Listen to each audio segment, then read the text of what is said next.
Hello and welcome to my channel. This is Miss Dida, and today I have a very special guest with me. This is Pastor Emmanuel Adewale, and he is our pastor, our spiritual guidance, confidant, and a friend. So I am truly honored that he is here with me today. Thank you for Welcome, having Pastor me. E. Thank you for coming and honoring us. We appreciate you. Thank you for having me. So I'm going to begin by asking you to tell us a little bit about yourself. All right. My name is Emmanuel Adewale, as she rightly said. I am the only son of my parents. I have siblings, but I'm just the only son. I right now pastor. I went to school to study computer science. I have 2 degrees with computers. I almost have a Bible degree. So that means I started seminary and I've just not finished my course. I still have some courses to get my MDiv. Awesome. That's pretty much my educational background. I've been around church for a little bit now. I was born into church, literally born into church.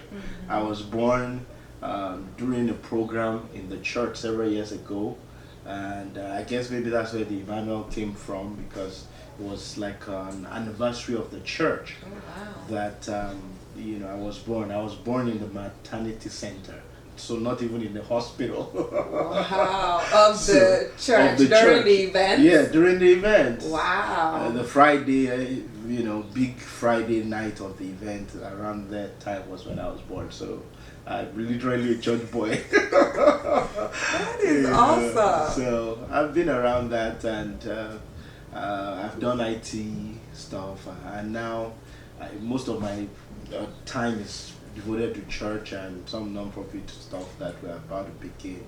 And I still have other little things I still play around, but church is a big deal now. Awesome. So you're obviously a tech guy. That's very interesting. Well, if you say so, I refer to myself as a technology enthusiast.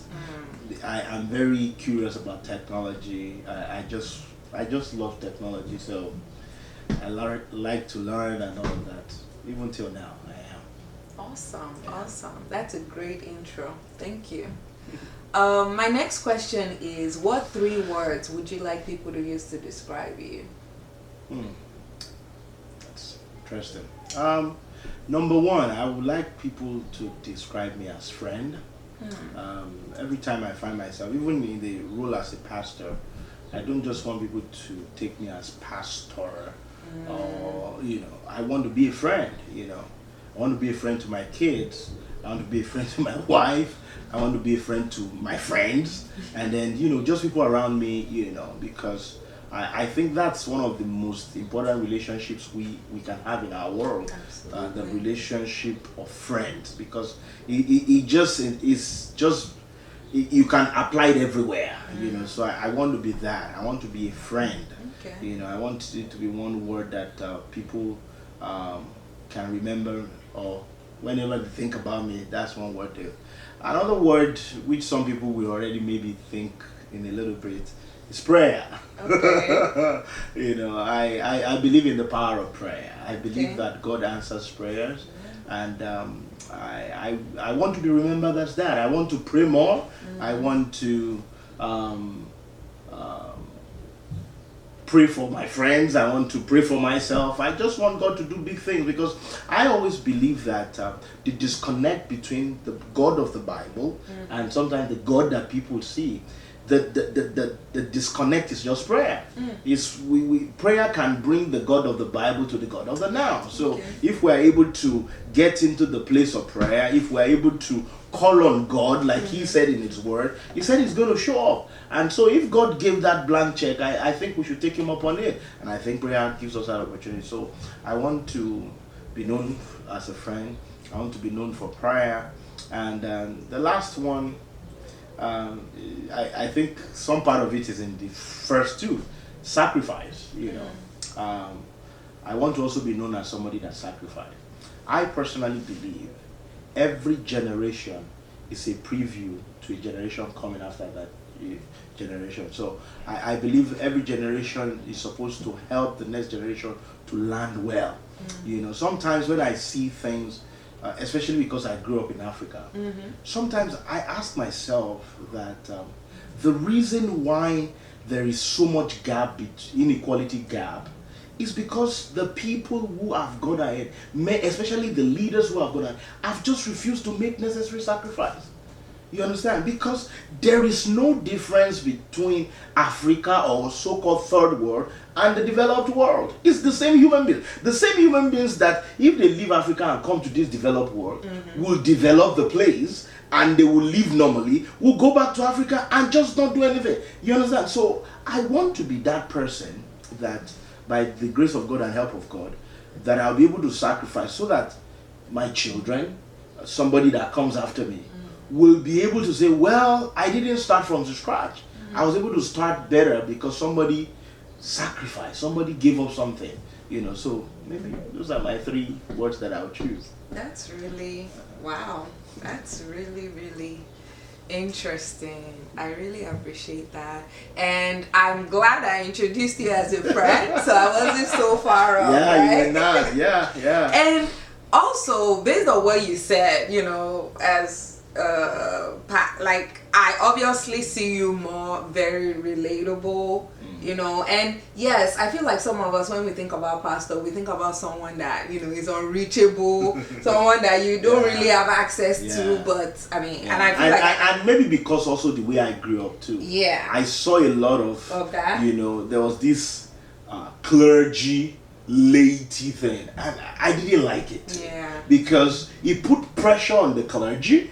And then it made the laity feel inferior. So the clergy is now trying to act a script. He's not a human being again. And the guy is a human being. So he's trying to act what he's not. So so you see a pastor, bless you. Come on. And it's not really free. Yeah, be free. God is not that spooky and all uptight and stuff like that. Take it easy. So from a young age, I'm like, because of those experiences, I told myself I'm not gonna be like this guy. Yeah. Because it's like they're sad. You just see the pastor is always never smiles, never serious. Some of those guys, they just look serious, look like something just happened. I'm like, we can do jokes, we can and the Bible said God laughs, so how much more his children we should laugh. That is so true. But I feel like I can even speak on behalf of my husband that we definitely see you that way, like relatable. Yes, we may not see you after church every Sunday because we have our different roles and all. But I feel like I can speak for a lot of people. Like, you definitely, I think people will think of you as even a friend first before pastor, which I think it says a lot. My next question is, who inspires you and why? Wow. So those are some of the places where you can get into trouble if you use a human being and don't say God or Jesus, because then when you mention one person, the other person will be like, "Are you kidding me? You mean I don't inspire you?" That's a tough one. But of course, because I'm also a pastor, I have to say God, right?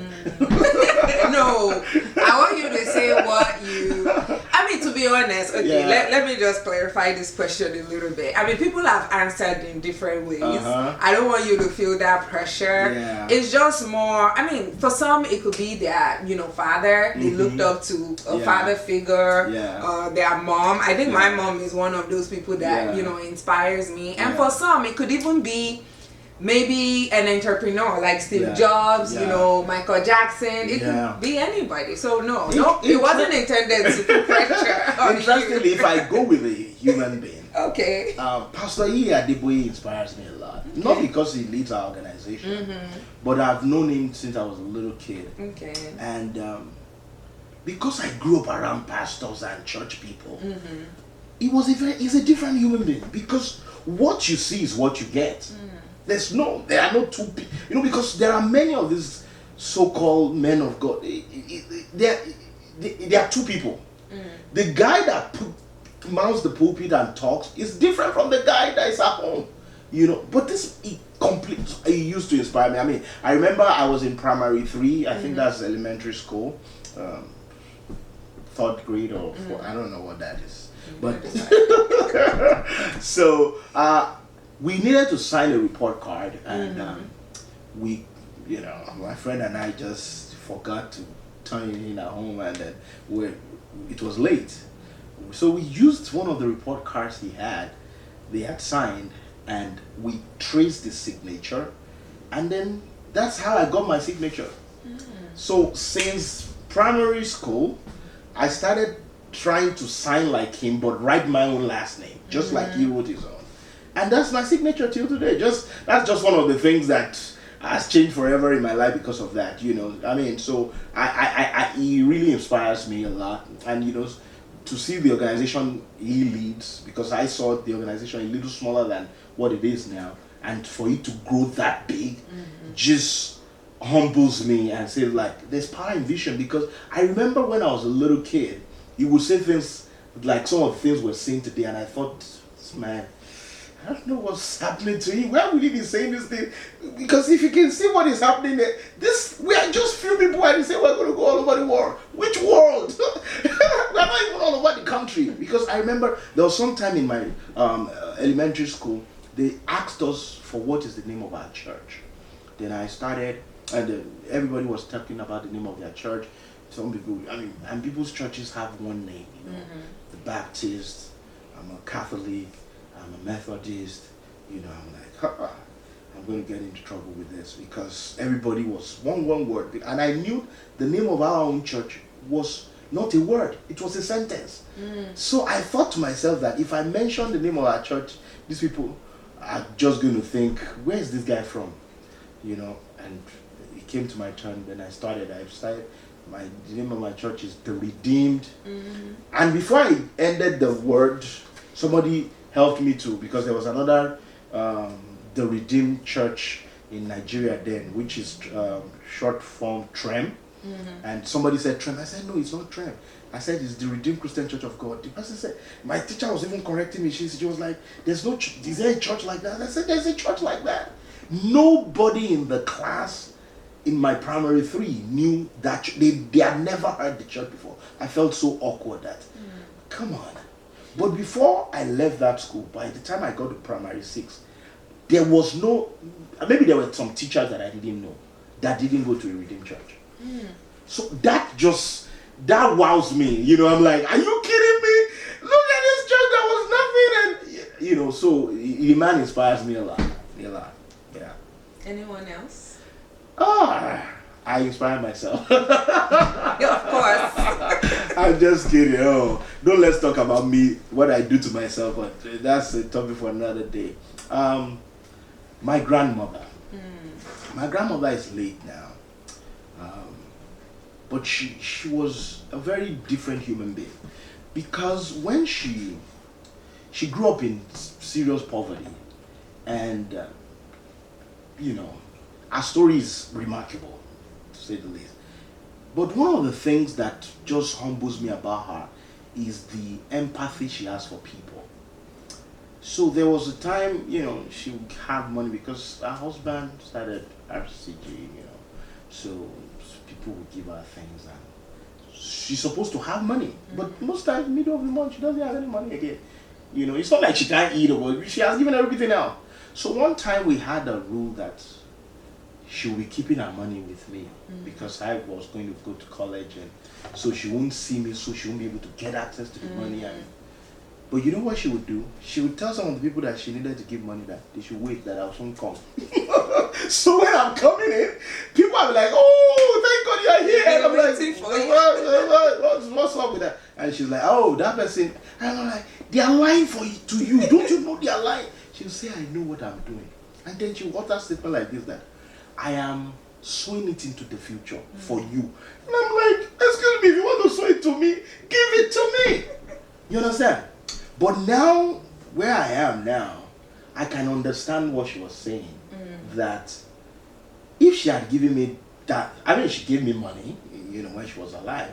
But if that was all she did, and she didn't do some of these things that she was doing, that would just have been the end.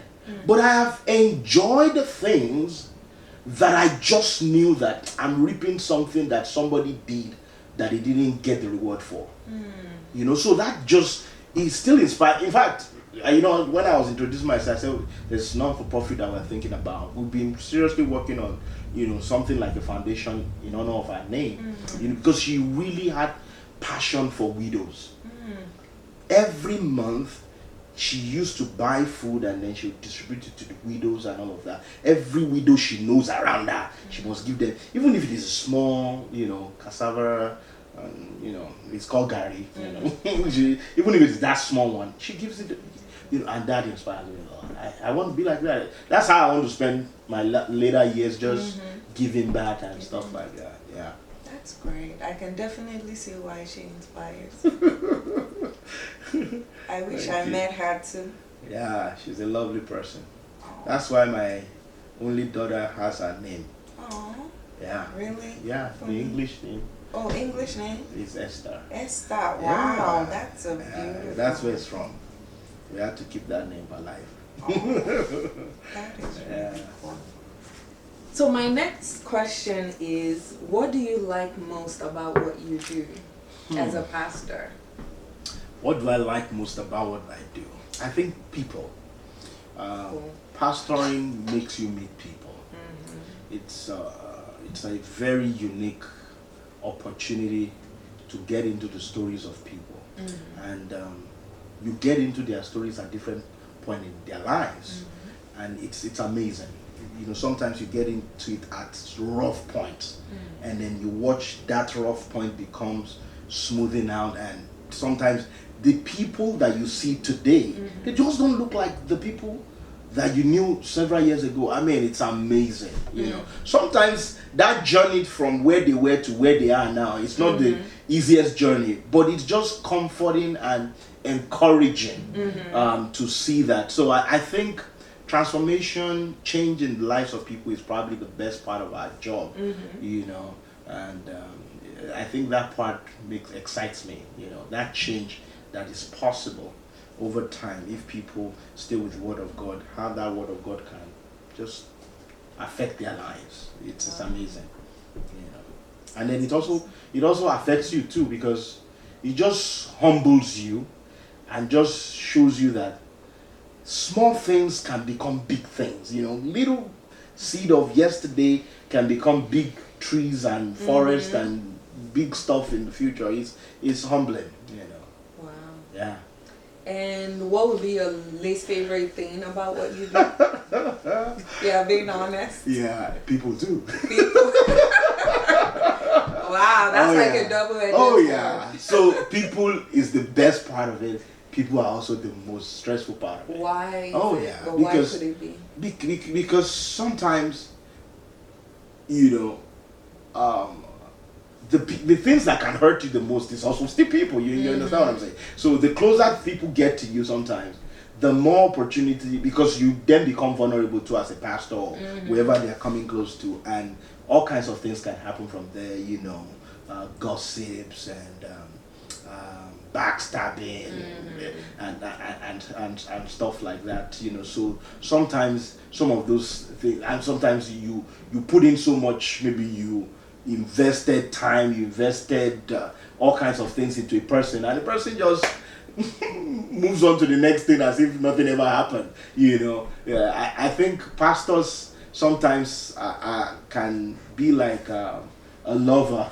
sometimes, who their lover just dumps them and then walks away with another guy or another lady, you know. So that happens frequently, and you know, if you've loved deeply, you also hurt deeply too. So people can also be the most challenging part of the job, but by and large, the good outweighs the bad, so it's still a good thing. It's not so bad. Wow, that's a very interesting response. Like, what makes you like it is also what makes it challenging. Yeah. That's really nice. Yeah. That's really good. So my next question is, what is the greatest learning experience you've learned, just in general, like with life? I think one of my greatest experiences in life is that I've heard change is constant, but I think the more I grow up, the more amazing it is to me that even the very so familiar things change, and you're like, I never thought that could change. You know, I never thought I could do that. There are things that I'm doing today that I never, for the life of me, thought, no way, never. I couldn't take that. You know, and then that, you know, change happens. So, I've just come to see that life is an ever evolving field, or ever changing place. And so sometimes what you see today may not be what will be tomorrow. You know, and so it's interesting. It just makes, I think it makes life sometimes not boring, but sometimes it makes it also a little frightening, because it's not always positive. Sometimes with the change, there are some changes that are very, very uncomfortable, you know. So, but I think one of my life lessons is that change is inevitable, you know, whether it has happened now or not, it's soon going to happen, you know. So I'm always hoping for the good change. Any example of change you want to share? That won't be too personal. Whatever you feel comfortable with. Yeah. Maybe I can say, for example, career choice. And, Okay. Maybe use the word ambition. I always thought I was going to be president of Nigeria. Yeah, I always thought so. I mean, I was not articulate when I started out in life. I was a very shy person, you know. But somewhere along the line, I just did something and I started to talk, you know. So I thought that there was nobody I couldn't convince. I could convince this nation that I'm the ruler. I'm good for them, you know. So I thought seriously I was going to be president or something of that nature, something, a big political figure. In fact, there was one time I thought I didn't think, I was praying, and I heard this in my spirit, you know, that God was like, I'm going to give you a platform, you know, and sincerely in my heart, I thought that platform meant politics. Wow. I was going to, you know, but here I am. I don't even think that's possible, and I don't even want it now. I'm surprised that I would get to that point where, even if you gave me now, I wouldn't take it. I just don't think that's the best use of me now. You know, the other day when I turned 40, somebody was saying, when am I coming back to Nigeria to be president? I just laughed. I was like, in your dreams? I don't think so. You know, I never saw that one coming. And there are other changes like that happened that are like, okay, if you had told me back in the day when I was neck deep in some of these things, I would have said, no, we're going to do this. But here we are. You know? I guess sometimes God will just be laughing and be like, he doesn't know where it's going to end up. You know? That is very, very humbling. Yeah. Wow, thank you for sharing that. You're welcome. That's interesting. And it's funny you mentioned, like, this actually leads to the next question, like, what motivated you to becoming a pastor, and have you always seen yourself as a pastor? So No. you pretty much answered that question already. Motivated? No way. Yeah, so let's just tackle the motivation part. No, I was not motivated to become a pastor at all. You know, I remember a few weeks to when we got married, I called my wife and I said, it's not looking like you are going to marry a computer guy. It seems this guy is going to be a pastor. And I was just dreading all of that because I just didn't think that I would be successful. I mean, so let's be careful how I choose my words. But I didn't think I would have the kind of success I wanted as a pastor. I wanted to serve God. And I used to joke that I wanted to serve God as a money missionary, where I finance things of God and stuff like that. But I just felt pastor would just box me and completely mess up with that. But God set me up, for a lack of better terms. So I was doing my own stuff, and I eventually came to the United States to finish my master's. Okay. And trying to finish the master's, I got a job, good paying job, and then that caught my attention. And then shortly after my attention got caught, I lost the job. Wow. And then I was kind of like, God, what next? What should I do? I prayed about it, and then that was when God kind of mentioned the fact that I'm going to pastor. In fact, I wrote it down. I still have the Bible, and I told me I'm going to pastor. He told me how it's going to look like, and I wasn't necessarily excited because I never thought that being a pastor would make me successful. At least the way I defined success at that time. But I mean, now I would say there's possible success, because now the way I want my success to be written is not necessarily in a material term. It's who I helped, who started out because of me, whose life got meaning because of me. And I think I have good shots with pastoring to do that. But before, that was not what I thought success was. I thought success was I had a lot of money. And in fact, not just a lot of money, I had so much money that people knew me. That was what I thought success was. So it's not motivation, it was the setup that got me into pastoring. Wow. Yeah. But I think when it comes, I like your redefinition of success. And I think, I mean, obviously you would say you've sort of accomplished that in in my life you definitely have. Wow, I'm excited. And this isn't to psych you or put you on the spot or anything. That's humbling. I'm encouraged. No, you have, and I'm sure I can speak for most. But I think for me, and I remember when you did it clearly, so obviously, God definitely used you. It was when you were preaching about Chase the Lion. So I think it was the beginning of 2017. That's how you started the year. That book by Mark Robertson. Yep. Our name. Yep. Yeah. And it definitely connected. Yeah, I knew there was a book, and I knew your preaching was inspired by the book, Yes. but it was very, like, the way you just sort of spoke with me, because I've been sort of having this whole blogging thing. And I even came and shared a testimony about it. Yeah, I'm like, so that was definitely, and I'm sure, amen, hallelujah. I'm excited. So, definitely. The challenge sometimes with our job also is that many people don't know that part, but sometimes you beat yourself down. You wonder if this thing is really working. Are you making an impact?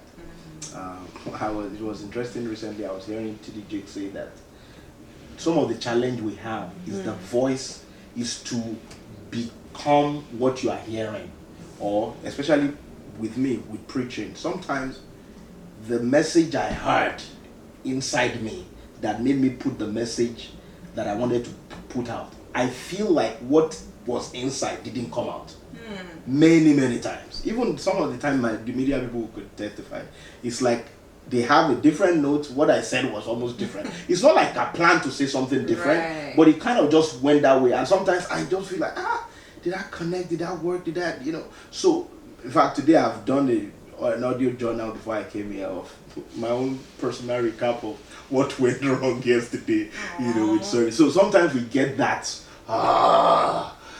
that wasn't good. I think that's sort of being like, what's that word? Like a perfectionist? No, well, I don't think I'm a perfect. Maybe so. I don't think so. I mean, some people may think in some areas, but I'm a very easy go guy. But sometimes I just feel like, no, you didn't. And then maybe sometimes because you hear a lot of pastors, you see a lot of stuff. Not that you're comparing yourself to them, but you like, that was effective. we should be able to do that. I'm not sure we did that. So sometimes it's I don't know. So when we hear this kind of encouragement, it goes a long way. That maybe you're not wasting your time after all. No, and I'm sure you hear it often too. But I also understand most people don't choose to share. Yeah, and then sometimes you will think that most people just say the same thing. Oh, that message blessed me. So after a while, if you are a honest person to yourself, you'll be like, well, would you say it didn't bless me? You just always say it blessed. Because sometimes when I want to now poke it, okay, what blessed you in the message? I'm like, it's everything that blessed me. And you can ask that. There's nothing wrong with that. Like, okay, what part of the message really blessed you? But sometimes at least now, the way I said it, I gave you the specific exactly, day, the specific. So everything. that's helpful. Yeah, that's helpful. But sometimes I just think also because of the culture we came from, where we are necessarily kind, so to say, and sometimes spiritual authority is almost like, oh no, everything he does is good, kind of thing. So sometimes we don't give constructive feedback. I mean, and to be fair on the people giving the constructive feedback, I'm sure in some places where some people have given constructive feedback, people have passed them and said, who gave you the audacity to tell me that? Don't you know I'm a man of God? Right. So, but I guess we'll be all fine. People like you will still give us one or two feedbacks. And in fact, today my journal, I was saying I need to find a way of message feedback, like a real useful, not just blanket. It was good. Yeah. It was not so good. No, it was good. This was good. This could be better. Those kind of surgical kind perhaps I've seen this in like hospitals and stuff. I mean, not to go all on the other end, but they have this what do they call it, like ballot feedback, where you have like a little box, suggestions. That could be one. But we actually had in our pastor's retreat last year, we thought about it. Is this move that messed up? They bought the box, feedback box, exactly. So they just never fixed it, because I think it was the weeks they wanted to put it up that we left where we were. Now that you mentioned, and I think now also, since we have a bigger church, there are places that you could maybe downstairs where nobody would see. The people could do it anonymously. Because some people, and then we did a survey last year. Yeah. We shared it with some of the leaders. I mean, and some of it was very insightful, because some people, you notice somebody answered the traditional way and then came back and gave it as it is. And I don't know about other people or you, but I value criticism. Oh yeah, I do. Yes, I know a lot, and I think I talked about this in one of my blogs. A lot of people, especially where we're from, they don't really know the difference between speaking down at people and constructive criticism. Yes. But I think it's important if you're trying to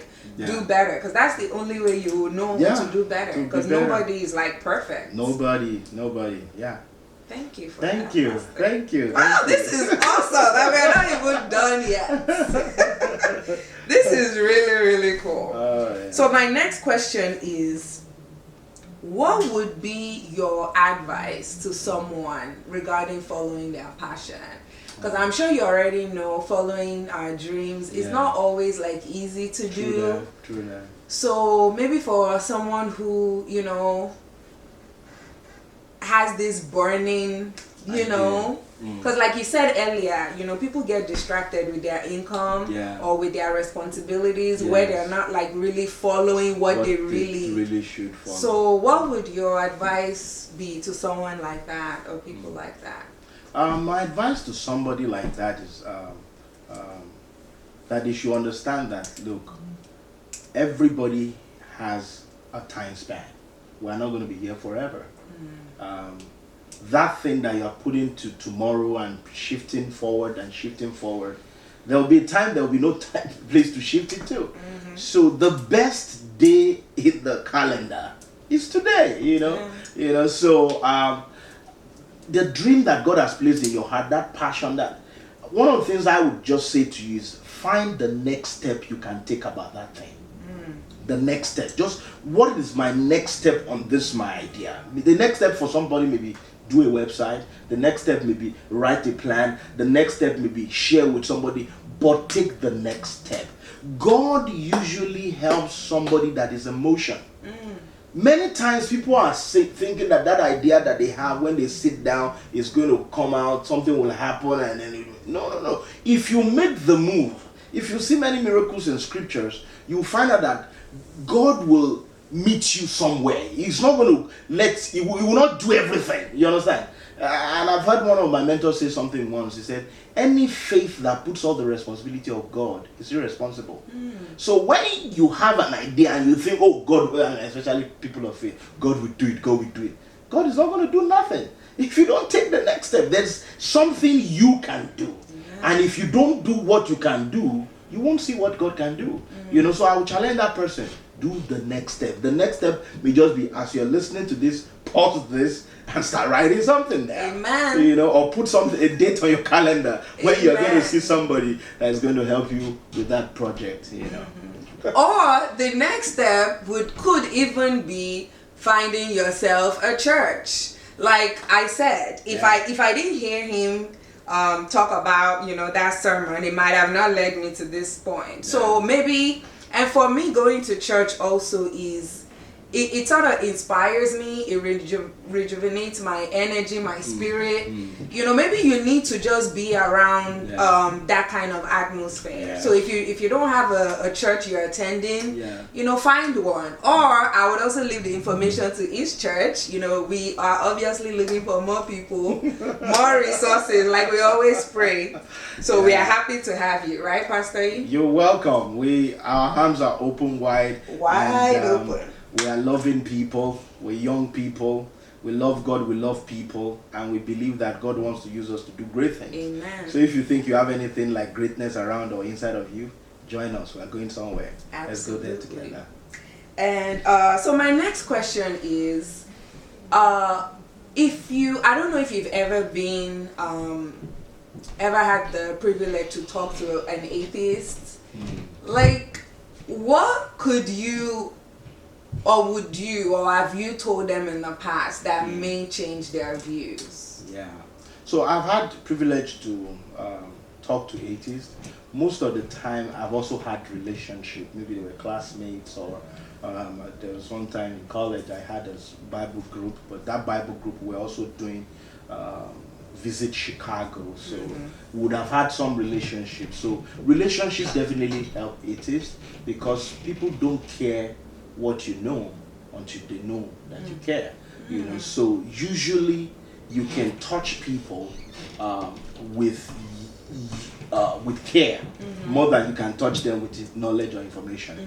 You understand? And some of the things I've had to share with them is that, look, everybody believes something. Even when they say, oh, I don't believe there's God, but you believe some of the things that scientists have told you. You believe the experiment they carried out. You were not there. You didn't do all the things. Many of the things that we're reading, it's amazing almost every year when they come and say, well, actually, an apple a day does not keep the sickness away. It's almost like they find new truths about something that they have said before. So that means that all the things that some of these things that we have believed. I recently read somewhere that water, would said that we needed 6 gallons of water per day. That there's no scientific evidence to prove that it works or something like that. And I'm like, but we all believe that. Nobody proved it. So I tell the atheists, don't say that you cannot believe there is a God. You already believe there is something. Somehow you have chosen to believe that there is no God. It's a choice. And I just encourage them that I'm not saying believe that there is God, but at least believe that it is possible for you to believe that there is God. Because you already believe that there is other things. So if we are able to get them off that truck that they are on, where they say, well, I cannot believe that, they come to that place where there's belief is possible, then we can help them to see objectively that the claims of scripture, the claim that there is a God, is not completely metaphysical. There are some things in the we can prove some of these things. God is not somebody that wants us to remove our mind. We can still use our mind and still follow God and still be able to make sense of some of the things that He has shown us. Amen. Amen. Well, it's just interesting because I think we've had this conversation before. Like, I wish there was something I could say aside from maybe refer them to my pastor, because I just don't think I have that grace. Well, I just wish. And I will also tell you this: when it comes to convictions that people have, don't get discouraged because you've not seen a change immediately. Convictions are broken gradually. So sometimes maybe this guy's conviction is built on 5 pillars. Maybe for the first 10 years you are talking to the guy, you have broken 4 pillars. You may not know, but he's standing on 1 pillar. It may be you or another person that they meet that will break that last pillar. So one of the things that we need to understand talking to anybody and being of help to people is that you are a link in the chain. You are part of a chain, and you may be the end of the chain or you may be the beginning of the chain, but you are still part of the chain. And if you do your own bit in that chain, you are still going to help that person. So don't feel discouraged. The little that you have said, the little that you are able to say is good enough. Because sometimes some people think it's how much I know. No, it's not about that. If you can tell them your own story, what you believe, because the greatest testimony, the greatest conviction is yours. Your own testimony. In fact, that's how we come to understand the Bible. It was eyewitness account. There is nothing as powerful as somebody who has seen it happen. Amen. I have touched this. I have experienced it. I am talking from experience. I'm not talking from information.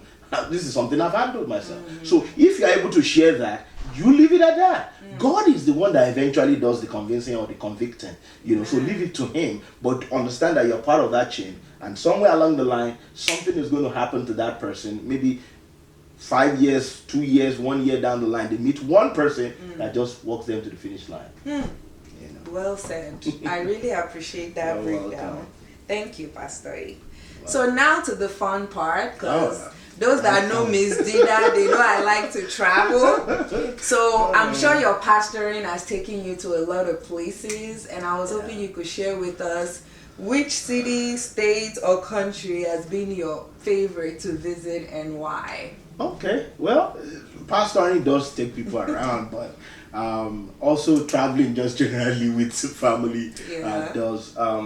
Outside of Nigeria, because I grew up in Nigeria, I've been to other countries, but I think I kind of like Cancun, Mexico. Okay. Never been. Oh, it's really nice. They have some really nice beaches, and it's a beautiful. In fact, because I grew up in Nigeria, it reminds me of Lagos, the cleaner Lagos. It's not a big space, but really cool for tourists and all of that. I mean, I really enjoyed my time there. I didn't go there to preach. It was our wedding anniversary, and we thought, we should not go too far, but we should not go too close, so that was like a perfect place to go. Then I also, in Nigeria, I like, the other day when I went to Eket, what part of Nigeria is that now? Southeast? Kind of. Yeah. So I really like them because of their food. Especially if you grew up in the western part of Nigeria, the varieties are not as many as those guys have there. I remember I was so Oliver Twisted with the soups that I ate so much that I had never had that kind of experience in my life. When I entered the plane, I threw up. I had to sit by the bathroom. I couldn't sit on my own seat. I had to sit by the bathroom because even the air crew were kind of concerned that I was going to be sick on the plane because I had messed up myself because I tasted every of the soups. So it was that good. I mean, I was just curious, and I guess my system was not quite used to the level of maybe variety pepper and all of those things. So it turned me. I mean, 2-3 days when I got back to the States, I was still scared to eat. So, but I still like the place. Nice. Even though I had a bad experience with my food tasting. That's nice. That's Yeah. nice. So now we're going to talk about self-care. All right. What ways do you distress? Like, do you like relax and stuff? So I like comedy. And thank God for Instagram nowadays. Yes. You just discover a lot of those guys. Yes. And there's a lot of talented people. I mean, it's amazing at what people do in 60 seconds. And Yeah. it's just sometimes, and some of it is not in English. It's Yeah. Nigerian languages. And I'll be giggling. My wife will be like, what again? You know, so I do that a lot. I like documentaries. You know, I really like that. I'm a neutral guy with sports, so if I watch, I watch. If I don't watch, that's okay. I also go to the gym lately. Okay. You know, Trying to get your 6-pack. well, not exactly 6 packs, but I don't want to get amusement park. That's what I don't want. You know, this pot belly matter. We are really racing. We don't want it to happen. And I think after we crossed over some age, it seems the thing has just attached itself to us. You know, because I'm just sitting on my own and I see my tummy growing. Just by itself. You know, so I do gym. I watch, and I watch when I'm in the mood. I'll just watch a series maybe on Netflix. You know. Any favorite series? I like that you would recommend? Well, so Scandal is a little. I would recommend Scandal because sometimes I like the intrigues that but some of its messages. Yeah, get me a little bit concerned that what are they trying to now sell here? You know? Okay. But by and large, I like politics. You know, I said that earlier on. So and then I like that. I used to like House of Cards too. You used to? It's a great show. It is. So why I said I used to, I stopped and I've not picked it up again. You know. Okay. So I did House of Cards. I did Orphan Black. I don't know if you I saw that. I saw that. That wasn't on Netflix though. Oh no, yeah, it is. Sorry, I'm confusing it with another show. Orphan Black. Then this prison, not Prison Break, but this prison series. Oh, Orange is the New Black. Yeah. Did you watch Wentworth? It's like an Australian version of Orange. You should check it out. It's also on Netflix. Okay. A lot of people. I mean, the reason I like some of these guys is that they open you up to the life that you don't know. Exactly. You know, so that you know that there's another life somewhere else. There's a prison life. These are things are done there, and then sometimes it just makes you appreciate things a little differently, and then also understand people too. Because you'll be surprised that if you know people's stories, your reaction, your attitude to them will change, you know. So or at least it even makes you more compassionate too. True that. Maybe not for the characters that are being portrayed, but someone in that situation in real life. Because then you don't find that some of these people they are not the terrible people you thought they were, you know. That's true. Yeah. That's true. And this whole situation of sometimes being in the wrong place at the wrong time too. I think I stopped watching it because they wanted us to be paying Showtime something. Chai, or is it Chi? CHI? No, I'm not familiar. They show it on Showtime. What's that? It's about Chicago. Oh. It's a series. CHI.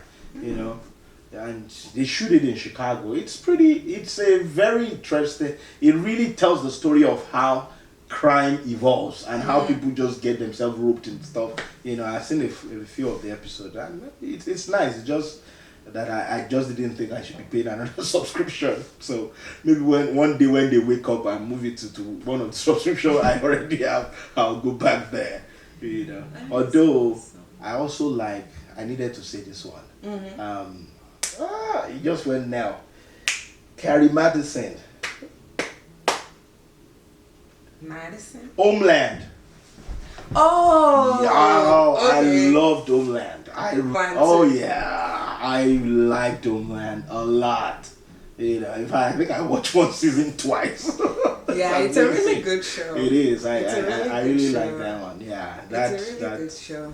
In fact, because of them, I subscribe to Showtime. Once the season is out, I subscribe and then I cancel it after I finish. I hear you, Pastor. Oh, yeah. Yeah. Well, that concludes my question for you. Thank you so much. But thank you so much. And now, I needed to tell the viewers that I ate a very good meal here. Okay. Well, I was going to ask, what else do you want to share? It's fine. Oh yes, I had a very good meal. Oh, it was really beautiful, and I think I'll be back very soon. Yes. By myself, I will invite myself. Yes. To come. So back. for those of you that I asked to come, it just means you will eat very, very good meals. Yeah. Yep. There's always food and 100% variety. good. Yay! I'm really flattered. Thank you, Pastor E. You're welcome. Thanks for having us. And Thank this is a good you. thing that you're doing. Aww. We need alternative way to pass our messages. Yes. And this is a good one. Thank you, Pastor E. Thank Chase you. the lion. Yes, chase the lion.